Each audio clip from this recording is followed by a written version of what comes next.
Bismillah ar-Rahman ar-Rahim. Assalamu alaikum wa rahmatullahi ta'ala wa barakatuh. The months of Muharram and Safar are special months of the year for the followers of the Ahl al-Bayt alayhum salam, whereby they express their grief over the martyrdom of Imam al-Hussein and all those who were with him. At the same time, people often wonder and ask what is allowed and what is not during this period. i.e., are people allowed to move houses, for example, buy new clothes, get married, or indeed get a new business acquisition or a new job, for example? Before presenting the answer given by Ayatollah Sistani Hafidhahullah, it's important to understand at the outset the difference between a categorical ruling, i.e. something that is prohibited or permissible, and what is suitable or recommended for a believer to do in accordance with the instructions from the Ahl al-Bayt alayhum salam. Whilst the latter may not be necessarily obligatory, it still needs to be taken into consideration when deciding what to do in certain circumstances.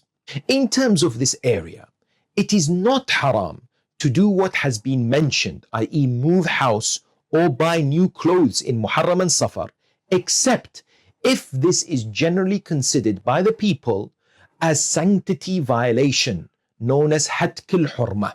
For example, having parties, getting married, or other celebrations, for instance, on the day of Ashura is clearly seen as violation of the day of grief and sorrow for the Ahl al-Bayt alayhim salam, and this therefore would potentially be haram. It is also disappointing to see some people holding gatherings of celebrations in the 2 months, Muharram and Safar. Regarding other things, like buying a new house, or wearing new clothes, as long as they're not specifically on the days of the tragedies of the Ahl al-Bayt, like Ashura and Arba'in, then it is permissible. But, and this is important to note also, it is mentioned by His Eminence that if we have, for example, lost a family member or a close friend, we normally wouldn't do certain things. And likewise, we should be observant of the same on the days of the sorrow of the Ahl al-Bayt. So, in conclusion, and as per ruling of many of our maraja, we need to make a distinction between that which causes violation of the sacredness of these days, like I personally believe celebrations and marriage, which must not take place in Muharram and Safar, and some other things, like for example buying new clothes or a new house, which should be avoided in specific days in these 2 months.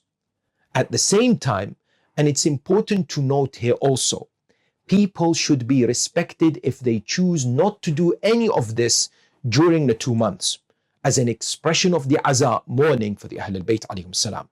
Similarly though, if people choose to follow the marja and adhere to legal instructions, such as if they decide to paint their house on, say, the 21st of Muharram, they should not be judged or condemned too.